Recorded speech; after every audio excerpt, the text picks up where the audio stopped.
You will receive an email from ClassAgile after signing up. Please make sure you check your spam folder if you don't see the activation email from ClassAgile.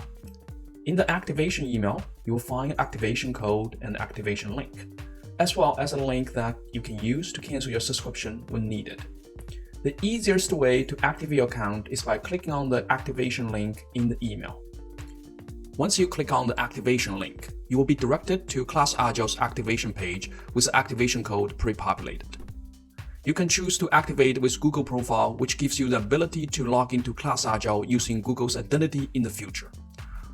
Or you can activate by filling the registration form, which allows you to log into ClassAgile using a username and password in the future. We strongly recommend using the Google Profile to activate your account. It will make your login process much easier and convenient. Once you activated your account successfully, you will be signed in to ClassAgile platform.